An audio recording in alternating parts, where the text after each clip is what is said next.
গাজায় ২১ মাসে অপুষ্টিতে মৃতের সংখ্যা শতাধিক। ত্রাণ সংগ্রহকারীদের ওপর গুলি বন্ধে আইডিএফকে ইইউ এর হুঁশিয়ারি। একদিনে নিহত আরও ৮১ ফিলিস্তিনি। ভারতের সামরিক স্থাপনায় হামলার অভিযোগ অস্বীকার পাকিস্তানের। নয়াদিল্লিকে সিনেমার জগৎ থেকে বাস্তবে ফেরার আহ্বান। অভ্যন্তরীণ ইস্যুতে নাক গলাবে না যুক্তরাষ্ট্র। গাজায় ইসরায়েলি হামলায় নিহত ১৬। চলমান যুদ্ধে ১,০০,০০০ টন বোমা ফেলেছে নেতানিয়াহু বাহিনী, দাবি গাজা সরকারের। ফিলিস্তিনিদের পক্ষে বিক্ষোভ করায় নিউ ইয়র্কে গ্রেফতার ৭০। দ্বিতীয় বিশ্বযুদ্ধে বিজয়ের ৮০তম দিবস উদযাপন রাশিয়ায়। মস্কোর রেড স্কোয়ারে বর্ণাঢ্য সামরিক কুচকাওয়াজ। উপস্থিত ছিলেন চীনের প্রেসিডেন্ট সহ বিশ্ব নেতারা। পশ্চিমাদের সঙ্গে উত্তেজনার মধ্যেই এবার গোপন ড্রোন ঘাঁটির চিত্র উন্মোচন করল ইরান। সমুদ্রপথে শত্রুর আক্রমণ প্রতিহতে ভূমিকা রাখবে দাবি তেহরানের।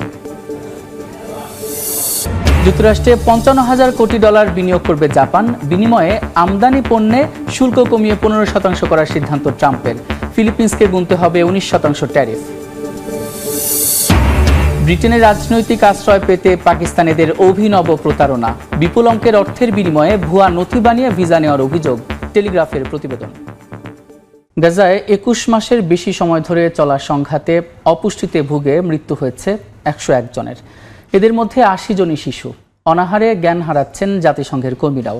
বিবিসির এক প্রতিবেদনে উঠে এসেছে এমন চাঞ্চল্যকর তথ্য। ত্রাণ সংগ্রহে যাওয়া ফিলিস্তিনিদের হত্যা বন্ধ করতে আইডিএফকে হুঁশিয়ারি দিয়েছে ইইউ। দখলদার বাহিনীর হামলায় গাজায় একদিনে প্রাণ হারিয়েছেন ৮১ জন। স্থানীয় সময় মঙ্গলবার গাজা জুড়ে বর্বরোচিত হামলা চালায় ইসরায়েলি সেনারা। এতে প্রাণ হারান অর্ধশতাধিক ফিলিস্তিনি। এদের মধ্যে বেশ কয়েকজন ছিলেন ত্রাণের সন্ধানে থাকা মানুষ। এক বিবৃতিতে বিষয়টি নিশ্চিত করে উপত্যকাটির স্বাস্থ্য মন্ত্রণালয়। গাজা উপত্যকায় ত্রাণ নিতে যাওয়া ফিলিস্তিনিদের লক্ষ্য করে ইসরায়েলি সেনাদের গুলি চালানো এবং হত্যা করা পুরোপুরি অগ্রহণযোগ্য উল্লেখ করে দেশটিকে সতর্কবার্তা দিয়েছে ইউরোপীয় ইউনিয়ন। মঙ্গলবার সামাজিক যোগাযোগ মাধ্যম এক্স এর এক পোস্টে ইইউ এর পররাষ্ট্র নীতি বিভাগের প্রধান কাজা কালাস সতর্কবার্তা দিয়ে বলেন, আইডিএফকে অবশ্যই ত্রাণ সংগ্রহে যাওয়া ফিলিস্তিনিদের হত্যা বন্ধ করতে হবে। তা না হলে সব ধরনের বিকল্প জোটটির হাতে রয়েছে বলেও হুঁশিয়ারি দেন তিনি। শুধু ইসরায়েলের নির্বিচার হামলা নয়, তীব্র খাদ্য সংকটে ভুগছেন গাজার বাসিন্দারা। অনাহার অর্ধাহারে দিনের পর দিন কাটাতে হচ্ছে উপত্যকাটির অসহায় শিশুসহ নানা বয়সী মানুষকে। গাজার স্বাস্থ্য মন্ত্রণালয়ের হিসাবে ২১ মাসের বেশি সময় ধরে চলা সংঘাতের সময় উপত্যকাটিতে অপুষ্টিতে ভুগে ১০১ জনের মৃত্যু হয়েছে। তাদের মধ্যে ৮০ জনই শিশু। শুধু গাজার বাসিন্দারা নয়, অনাহারে ভুগছেন জাতিসংঘের ফিলিস্তিনি শরণার্থী বিষয়ক সংস্থা UNRWA এর কর্মী ও চিকিৎসকরাও। সংস্থাটির প্রধান ফিলিপ লাজারিনি এক বিবৃতিতে বলেন, অনাহারে ও অবসাদের কারণে তাদের অনেক কর্মী ও চিকিৎসক কাজ করতে করতে জ্ঞান হারিয়ে ফেলছেন। গাজার পরিস্থিতিকে দুনিয়ার নরক আখ্যা দিয়ে তিনি বলেন, অবরুদ্ধ ফিলিস্তিনি ভূখণ্ডের কোথাও আর কোনো জায়গা নিরাপদ নেই। পাকিস্তানের বিরুদ্ধে সীমান্তে রাতভর হামলা চালানোর অভিযোগ করেছে ভারতীয় সেনাবাহিনী। সামরিক স্থাপনা লক্ষ্য করে চালানো ক্ষেপণাস্ত্র ও ড্রোন হামলা সফলভাবে প্রতিহত করার দাবিও করেছে নয়াদিল্লি। যদিও এমন অভিযোগ অস্বীকার করেছে পাকিস্তান।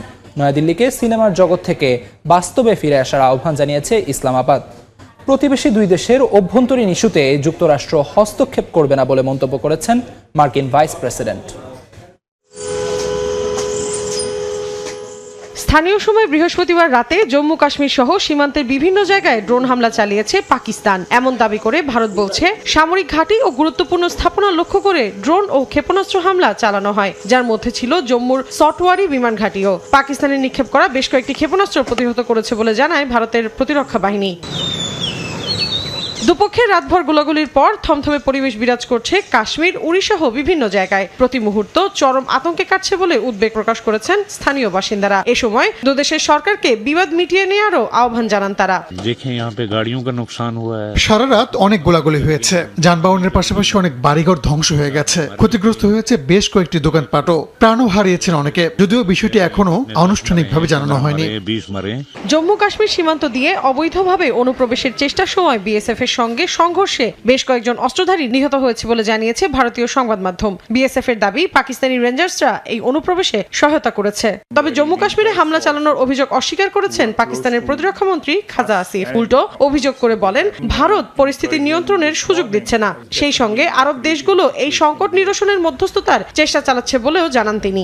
ইরানের ওপর আন্তর্জাতিক নিষেধাজ্ঞা পুনর্বহাল করা হলে পারমাণবিক কর্মসূচি ঘিরে চলমান অচল অবস্থা আরও জটিল হয়ে উঠবে বলে হুঁশিয়ারি দিয়েছেন দেশটির উপপররাষ্ট্রমন্ত্রী কাজেম ঘারিবাবাদি।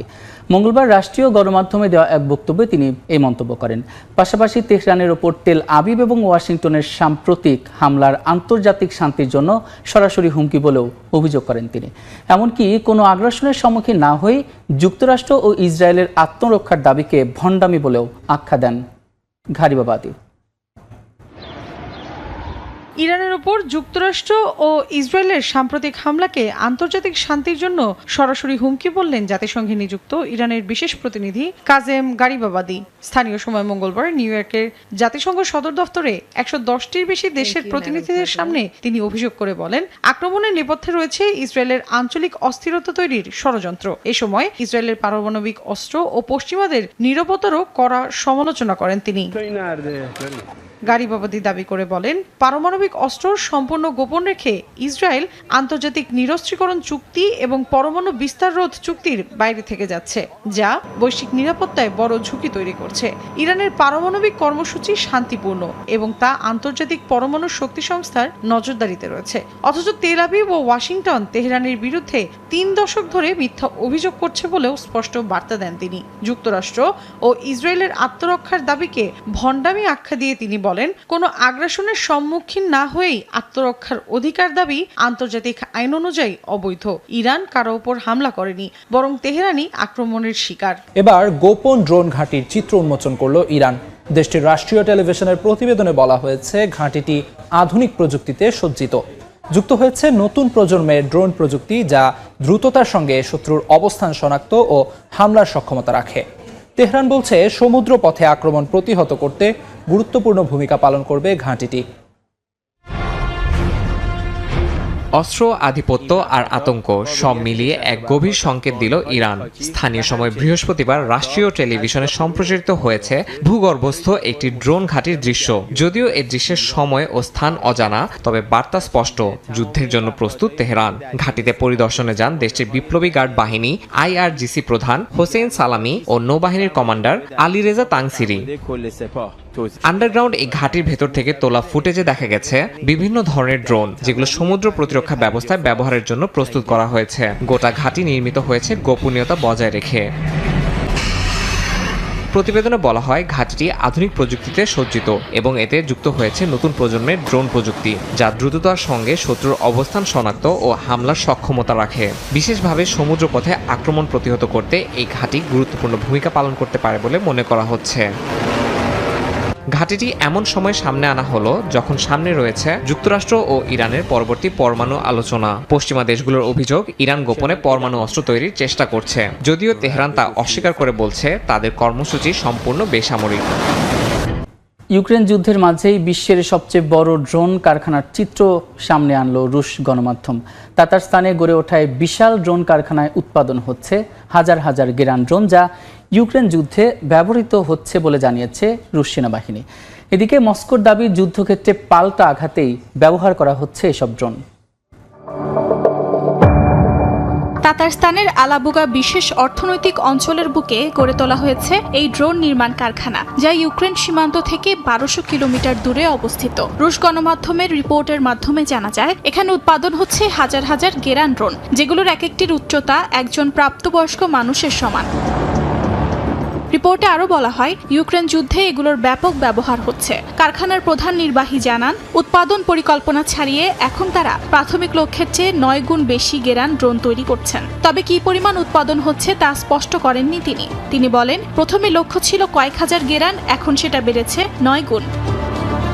গেরান ড্রোন এক ধরনের দীর্ঘ পাল্লার লোইটারিং মিউনিশন। ডেল্টা উইং ডিজাইনের এই ড্রোন পেছনের প্রোপেলারের মাধ্যমে চলে, যা একবারেই 40 থেকে 50 কেজি বিস্ফোরক বহন করতে পারে। এই ড্রোনের গতি ঘন্টায় 180 কিলোমিটার, যা একবারেই 1000 কিলোমিটার পর্যন্ত উঠতে সক্ষম। স্বল্প খরচে ব্যাপক উৎপাদনের জন্য ডিজাইন করা এই ড্রোনগুলোকে বলা হচ্ছে সহজ, সস্তা এবং কার্যকর।